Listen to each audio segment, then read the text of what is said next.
Raquel Welch. 2 years ago, unknown. Today, a star. The ravishing Raquel has attained her final stamp of stardom, her first Western. You were every man's fantasy. When you've lived that your whole life, when you're now sitting at home alone, what is there? Well, there's plenty. I have my children, and I do have a mind, and and I have my emotions, my heart, my soul, and those things are still alive and well. I just had to unravel the things that I hadn't been dealing with because I was just too busy, too rushing, busy. I worked. I never had a day off. I worked 6 days a week for about 18 months. I did 6 movies, I think, back to back. I was so tired I didn't know who I was or what I was. And then on the weekends, like Sundays, they would have a photo session, forever the photo session. Even when she wasn't working, her every move was chronicled by the press. It was sort of dizzying, you know? I mean, it was kind of great to walk by a newsstand and just see so many covers of me at one time. It was a good feeling. And then I would think, gee, it would be so nice if I just had a good role. If I had something I could really sink my teeth into. Fox began offering the actress A-list films opposite some of Hollywood's biggest leading men, like Jimmy Stewart and Dean Martin in Bandolero. Bandolero, the main thing about Bandolero was that I got to meet, for me anyway, I got to meet Jimmy Stewart and Dean Martin and work with them. So it was like, oh my God. Hey, this latest picture, Bandolero, isn't it? Jimmy Stewart's in this, isn't he? Oh, yes. And Dean Martin, and George Kennedy, and Andy McLaglen directed it. And, you know, he was on the show that he said to say hello to Andy you. McLaglen. Raquel had much to learn, but she also had one of the best teachers in the business, director Andrew McLaglen. And Raquel learned fast. And I think that acting is a combined, sort of a combination of lots of different qualities. I mean, everything is important. That's what makes it so difficult. I have a wonderful director who's very easy to get along with, and marvelous co-stars that I feel comfortable working with. I think probably as long as personalities don't conflict and you can communicate with people on a set, that you have your problems diminished to practically nil.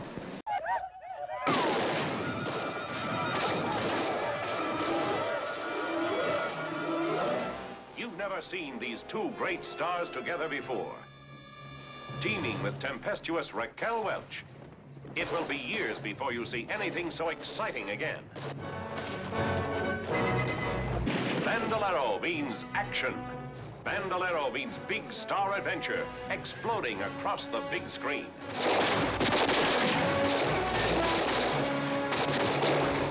One move that doesn't set right with me and I'll kill you. Raquel Welch as Maria. Many men knew her, but only one saw her smile. Mr. Carter, I was a whore at 13, and my family of 12 never went hungry. We'd make a perfect pair, you and me. I'm broke without a woman, and you're rich without a man. She sure is pretty. She's not pretty. She's beautiful. Beautiful is something real fine. Something you can't never have, no matter how bad you want it. George Kennedy as July, the sheriff, who wanted her any way he could get her. I had 2 surprises as concerned Raquel. Actor George Kennedy. I met her and she walked up and introduced herself to me, recognizing me, introduced herself as Raquel Welch. Naturally, having seen her on the cover of everything, The Boy's Life in the past 2 or 3 years, naturally I knew who she was. But working with a model actress, you wonder if she is really capable as an actress. And then we did this sequence, 2 sequences together. And you find out how intense she is, how hard she really tries, and most important of all, that she really knows what she's doing when she starts acting. And it's an attribute that many superstars have. The film, Bandolero, shot entirely on location in Brackettville, Texas. Even the interiors that are usually shot in huge studio sound stages were cramped into the small frontier adobe houses to enhance reality. Mechanically, where to say the July. Okay. Just keep going. July. Is that too far? Well, maybe not. All right, now let's do the whole thing and see how it feels. James Stewart. Raquel is a very good actress. She has crammed a lot of experience in a very short time, and I think she has a wonderful future. Well, no, but really, I mean, when I was a kid growing up, Jimmy Stewart for me was the be-all, end-all movie actor. I apologize for the intrusion. I'm being a little forward now. Oh, please, don't go. Raquel Welch shared some moments with Jimmy nearly 30 years ago in Bandolero, but the memories are still fresh. He was a really stand-up person with character and principles, and that showed in everything he did. And he will be missed, but he's left such a wonderful legacy. I hope that he realized that. I mean, he was just so likable, so real, so, my God, I'm going to make a movie with Jimmy Stewart. I mean, I must have done something right in my life when I was a kid, because I was very green. I was so excited. I thought, you know, I'd died and gone to heaven. I was Dean Martin and Jimmy Stewart in like my third movie or something. I guess it was my fourth. But anyway, I thought, wow, what did you do right? You know? And you want to know something? What? You look better than any of these guys, and most of them are not even here anymore. Yeah, I know most of them are 6 feet under, that's unfortunately. right. I'm sorry. But, you know, that's what happens. You know, they always put these terribly young girls with these older men. Yeah, it's true. Oh, my God, it's so amazing. Yeah, but they're all charming and fabulous, you know. And age doesn't really matter anyhow. Well, we have to ask you, because you've had your share of hot co-stars. Yes. We want to know about some of them. So back in lots of them are dead. Well, then it's your word against theirs. Well, you know that they always cast the leading ladies as 30 years younger than the gentleman that you know, that is the leading man. And so then that's what then they just expire and you go, oh. I mean, it's really upsetting, you know? I mean, it was like Frank Sinatra, Dean Martin gone, and Jimmy Stewart not here anymore. How are you when you go out with crowds? Do they bother you? Well, a little bit. Are you a loner, or do you like to get out and meet the people, or what? Well, I'm a bit intimidated by large crowds of people who seem to be sort of closing in around. But you're paranoid at a certain point in your career when it seems to be coming to a very high pitch. And then you sort of balance off and you accept it. I know when we were doing Bandolero down in Texas, we had about 1,500 people on the set every day.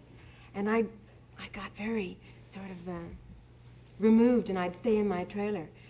And then one day Jimmy Stewart came by, and he's such a gracious man, and he was always so wonderful, and so was Dean. And he said, you know, well, Raquel, dear, those people out there, they think we're magic, and you really must go out and say sing along. He's a great And guy. he was so wonderful, and I said, well, you're right. I have to go out because they've all come a long way. They came from all over Texas just to say hello and maybe have an autograph signed, and he said, you really ought to be flattered by this, and I am now. Yeah, you ought to be. Even in remote Bracketville, some things never change. As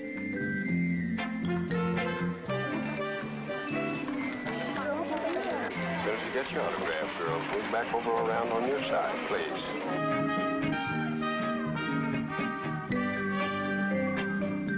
Raquel is cast as a Mexican girl kidnapped by a gang of bandits led by Dean Martin and James Stewart. In the film, Raquel must speak with a Mexican accent. To help her, producer Robert Jacks brought in Mexican diction expert Alberto Morin. All the actresses and actors that they originally recommended for me to study with were all trying to lose their Spanish dialect. That's because they wanted other parts as well, so they ended up having American accents. From here to south is the territorio bandolero, bandit country. They kill every gringo they can find. Bandolero country, where the rifle, the machete, and the silent dead rule.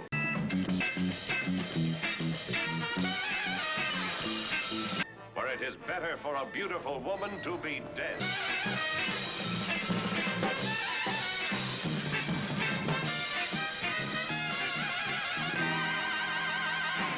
than desirable.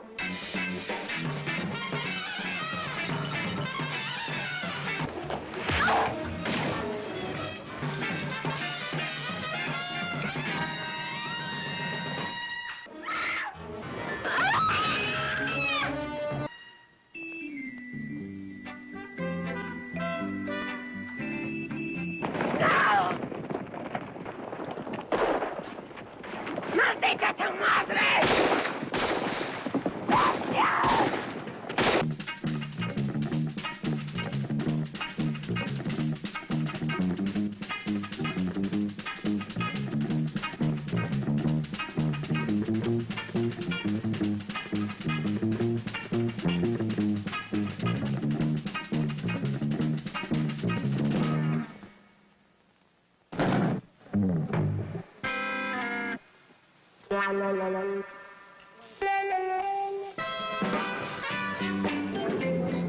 Well, I had ridden when I was living in London. There was a stable right across the street from my house.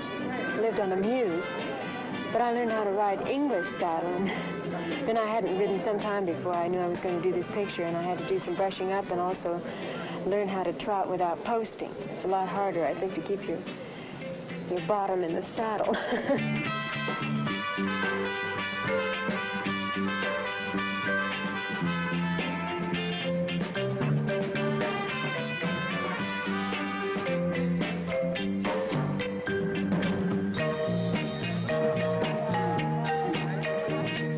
Should a bandit play a game of hangman with a lady?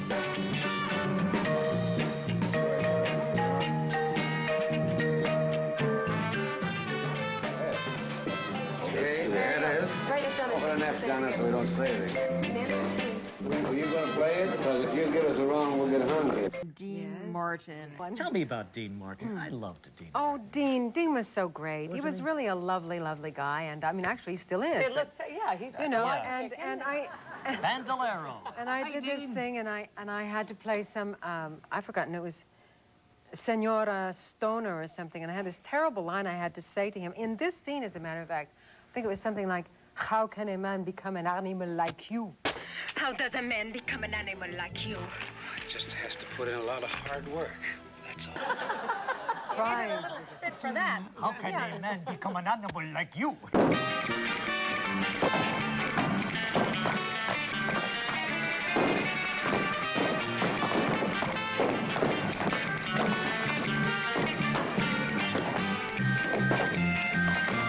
I've always enjoyed location pictures, and westerns are great fun. I love to watch the stuntmen do all their things when they come riding in and they do all kinds of falls and all kinds of spectacular, very dangerous things. And they're so much fun to watch. It's like it's all happening right now.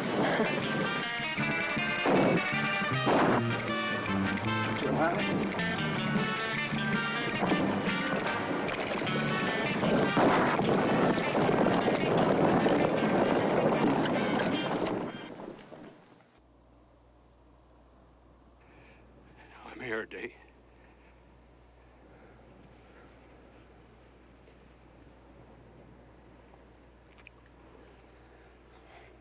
Babe was right. A little kiss never hurt nobody. Did you ever kiss Dean Martin? I mean, did you ever? Can you say anything? I was so in love with Dean Martin, even though that was my mother's I know. era. He was just Mr. Cool. He really was.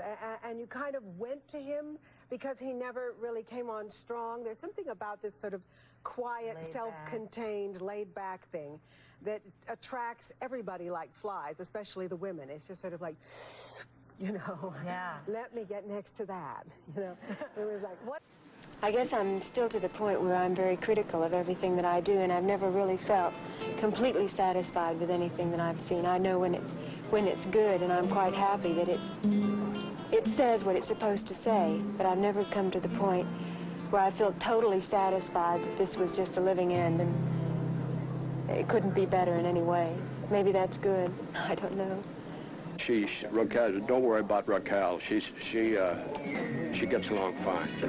James Stewart, Dean Martin, Raquel Welch in Bandolero. Raquel, now the West is won. Raquel, wow, Raquel. Indescribable dream, and you know what I mean, that's Raquel. Wow, Raquel.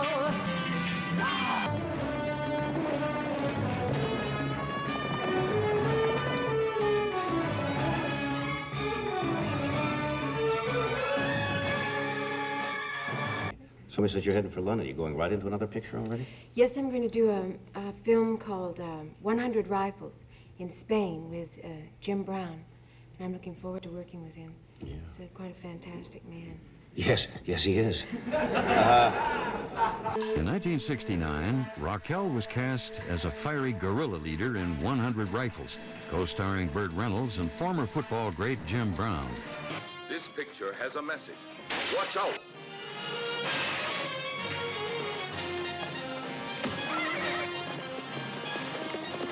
Watch out for 100 Rifles.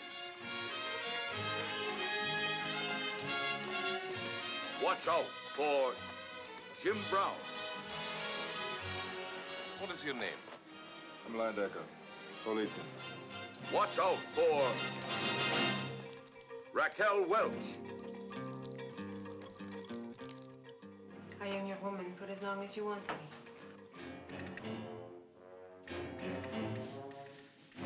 Watch out for Burt Reynolds.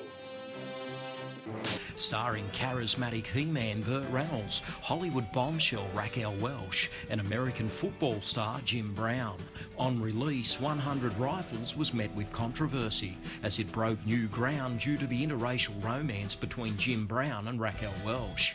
Jim described his role in the film as an opportunity to portray a strong black man breaking down social taboos. Burt Reynolds stated, "I play a half-breed with a moustache, but I send it up," while Raquel Welch later said that she was the bologna in a cheesecake factory. Whatever the case, 100 Rifles is one of those unique films that deserves a place in any good Western collection. They must have just adored you. I'm not sure. I was so green, I didn't know what I was doing, really. But you were a nice kid. I mean, you can tell that you're a nice person when you're reading the book and... What? Well, I had my days, you know. Well, sure, we all do. Yeah, I know. Well, Burt worked with Raquel Welch in the 1969 film 100 Rifles. They didn't get along at the time, but today Burt's feelings for her seem to have softened. I have nothing against Raquel. I think Raquel has been given a bad rap by a lot of people. And she does have the most unbelievable body I think I've ever seen in my life. Who of your leading men, and you're single now so you can talk, did you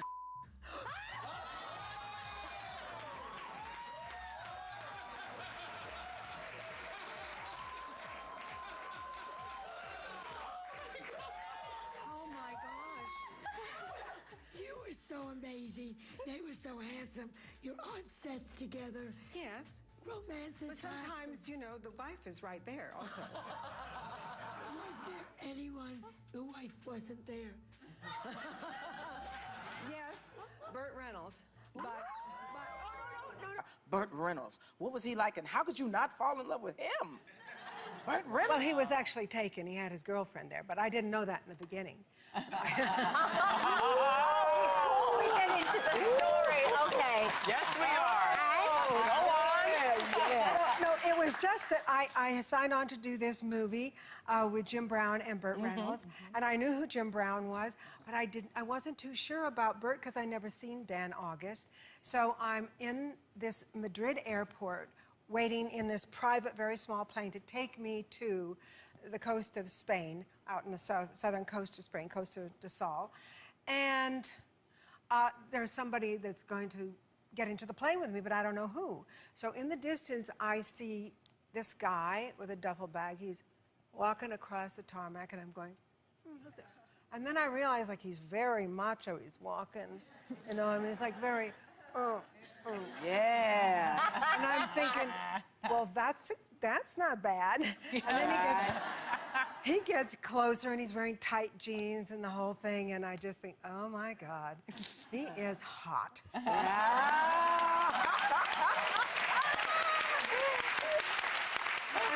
So I knew I was going to have a good time on the movie because Because I was all excited about him when I first saw him. He was so sort of buff and everything, and you know, and I thought, gosh, this is going to be good.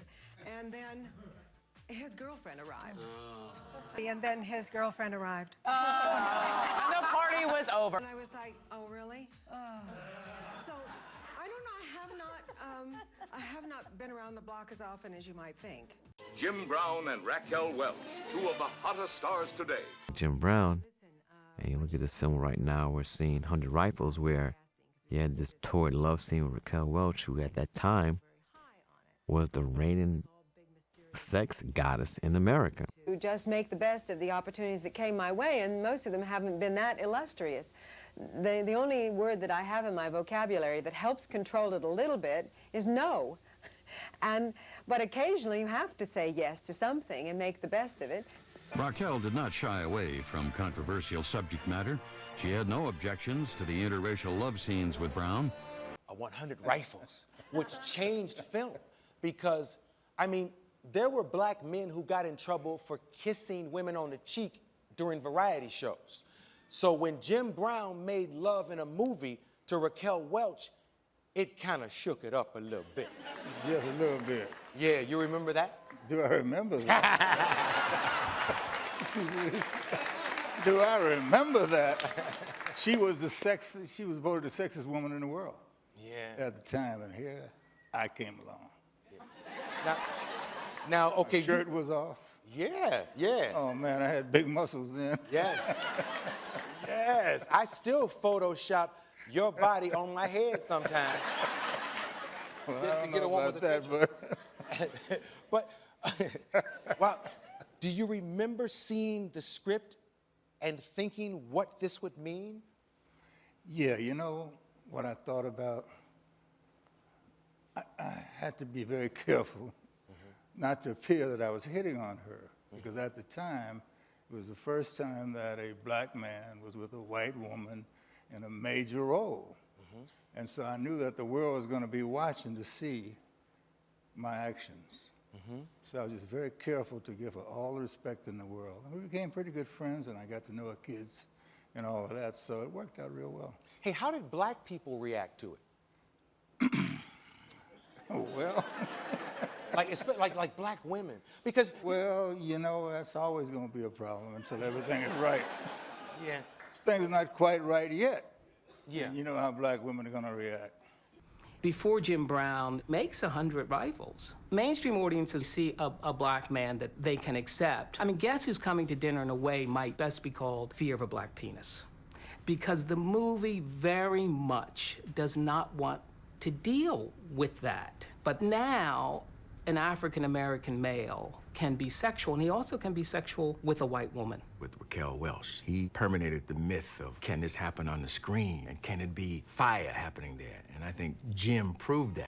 While filming 100 Rifles, you filmed the first on-camera interracial love scene with actress Raquel Welch. What was it like filming that on the first day of shooting? I wanted to, it was difficult, and probably more difficult for her, but I wanted to be a gentleman and be professional. And I didn't want it to be, the director kind of wanted me to rip her clothes off, and I didn't want to do that. I wanted it to be more of a love scene. And I thought it was very difficult to do that on the first day, you know, but we had to do it, so. So I wanted to do all the things that we had never done before in films. It made a lot of pride with black men in general to see one of their own up there fighting and doing things and standing up for something, and also being more than one-dimensional, being with women. And, you know, it was a great controversy when he was with Raquel Welch. Dick Zanuck called me and he said, listen, we want you to come over and talk to us about the casting, because we got this amazing idea and we feel very high on it. And it was like all big mysterious thing, and I go over to the studio to meet with him, and he says, we'd like to put Jim Brown in the part. And I went, You mean the football player? I spent 15 years in the 9th Cavalry, keeping the law and chasing bad Indians. But this one ain't my business, it ain't my fight, and it ain't my job. We should have killed him.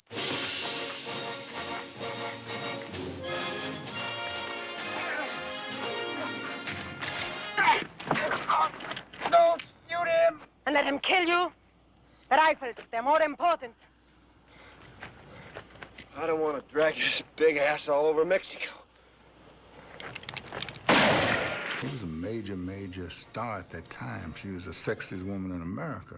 We did pictures together. I had my shirt off, and she'd be hanging around my neck, so we're trying to send a message to America, you know. The interracial love scene between the actress and football star turned actor, Jim Brown. No!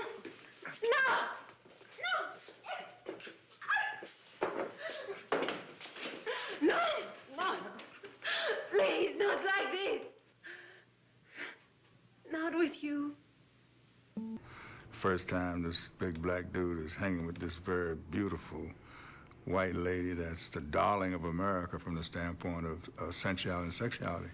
When he makes 100 Rifles with Raquel Welch, then a reigning white sex symbol, he's going to take her to bed, and the audience is going to know that not only does he have a penis, but it's going to be erect, and that he's going to know how to use it. I was worried that it was going to be a big gimmick. And then I said, well, you know, I know he's a legendary football player, but, you know, we have to do all these intimate scenes and things, and what's that going to be like?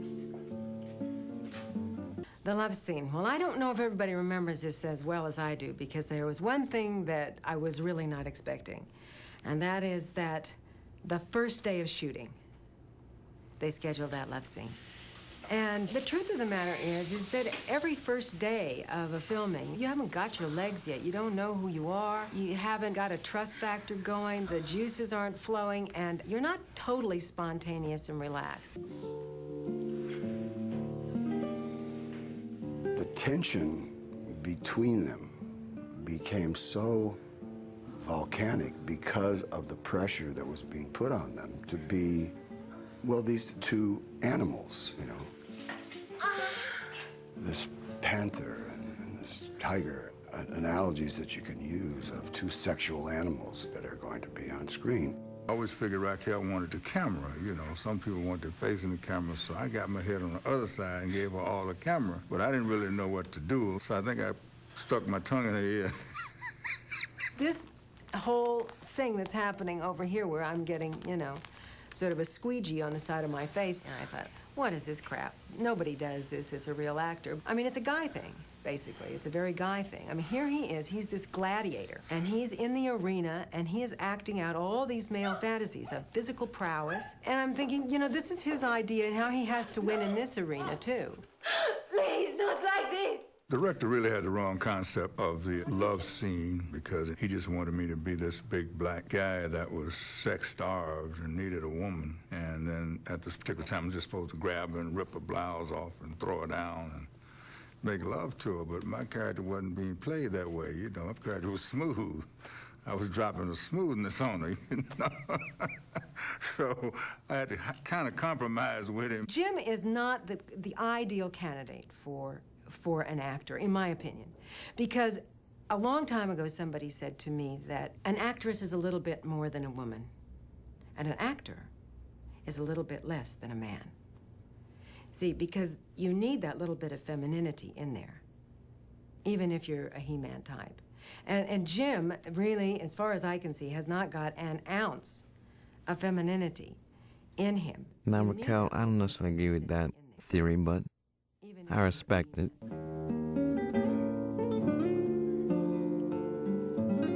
You really do have to almost do it on camera, doing it on camera, because they want, you know, to show that they're really committed to that moment for celluloid history.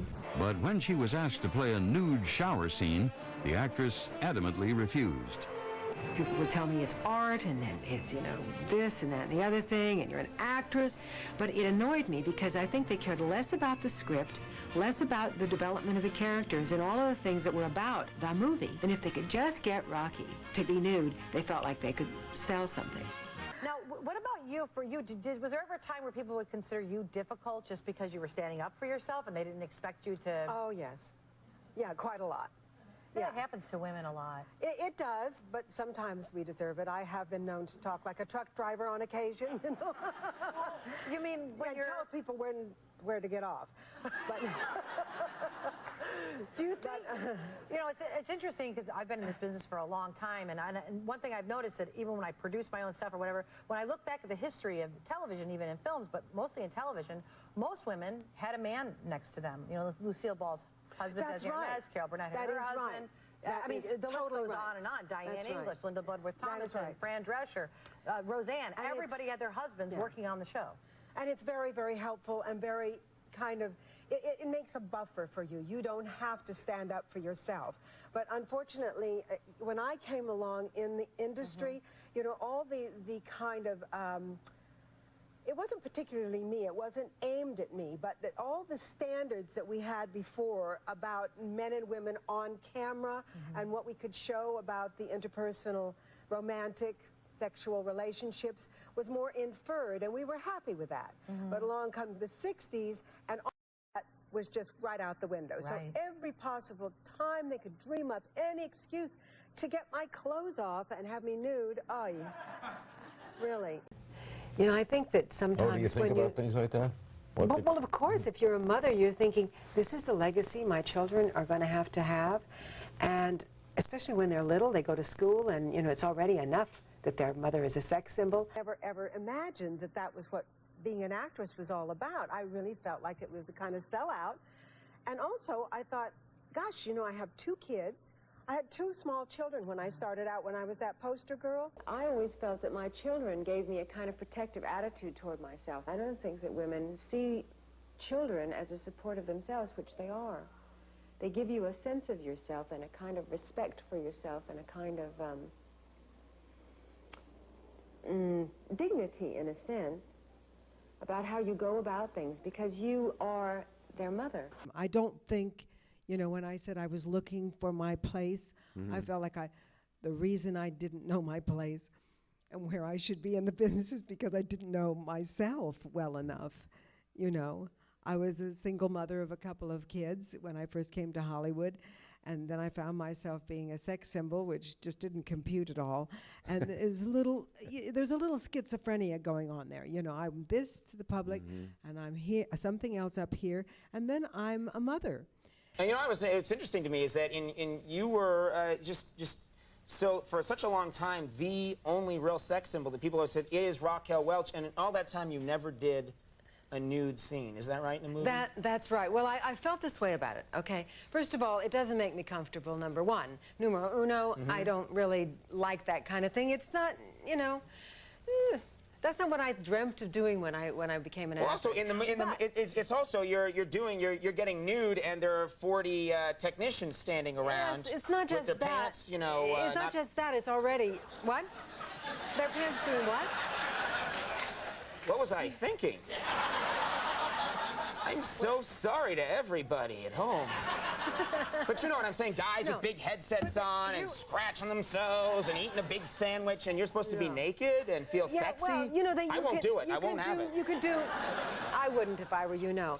But this is my philosophy, was that because I came on the scene as a so-called sex symbol of the day, and I felt like if I did it, it was going to be over the top. I mean, Vanessa Redgrave in like the 60s was whipping it off and stuff, but because she was considered a great artist because she was doing Isadora Duncan and those kind of artistically, intellectually acceptable movies. If I did it, I felt it would be very much an ass, so I just thought.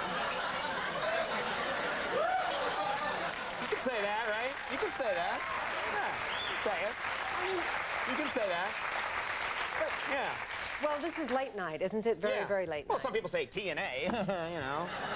Actually, well, I am so sorry. Actually, come out and say, it seems a little over the top. Oh, we're almost to the millennium. I mean, maybe in American television we can actually say ass, it might work. Not on this show. I believe in running a clean show that children everywhere can enjoy. That's just me. Sorry. You can show them, but you can't say it. You want to show it.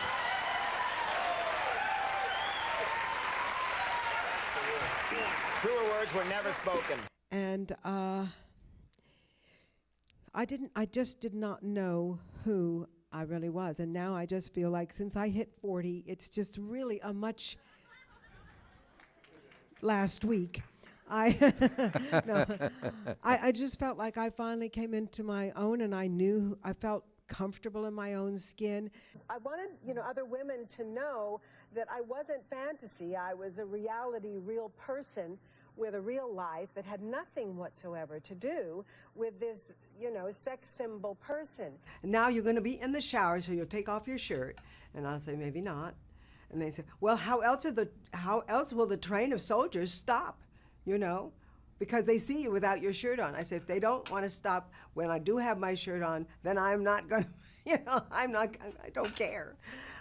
But in the 60s, a lot of people were doing it, and very well-respected actresses found that they had no problem with it at all. I always had a problem because my father was Spanish, and he was very strict what I could wear.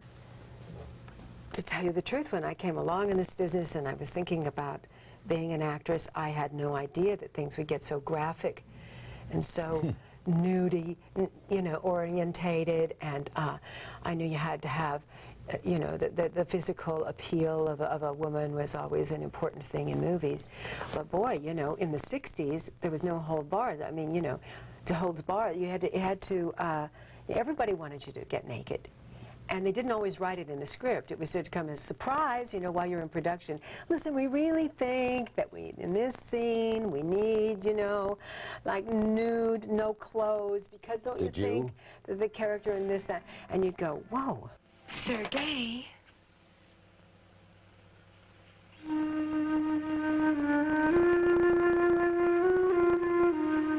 Did you ever work nude? No, I didn't, but I had my reasons. If it had been something where it was really called for, but I knew they were just exploiting my 1 million years BC image. So you just said no? Yeah, more or less, yeah. Well, I had to say no more than once because, you have to say no and then they come back with more people and ask you again. Did it cost you any work? You get the calls from, no, I don't know that it cost me work. It might have. Well, it might have cost me work, but that wasn't the point. Why would I want more work like that? Mm-hmm. When she teamed with Burt Reynolds and Jim Brown in 100 Rifles, the film's producers insisted that she appear nude. It was a demand Raquel would be forced to fight again and again. In the past, if you were a sex symbol, you might be wearing something sexy and kind of acting kind of seductive or whatever. But now, they were always writing in these nude scenes. And I always thought that that was a big imposition.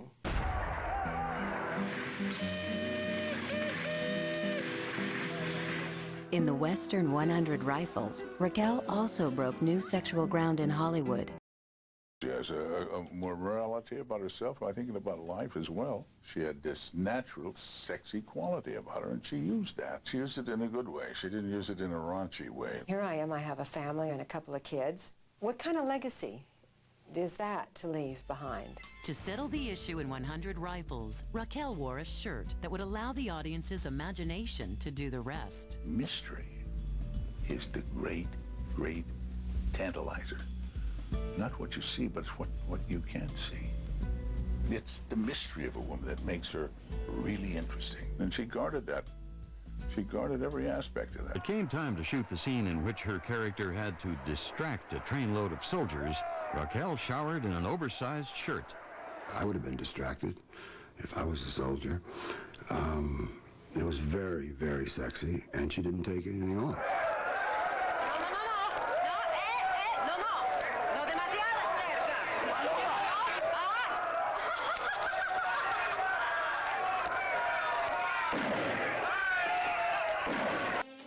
They destroy an army.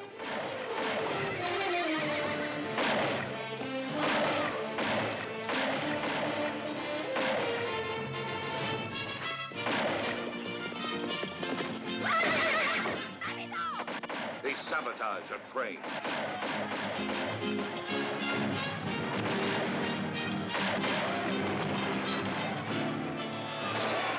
They capture a town. They fight with every dirty trick in the book. And they're the heroes of this picture.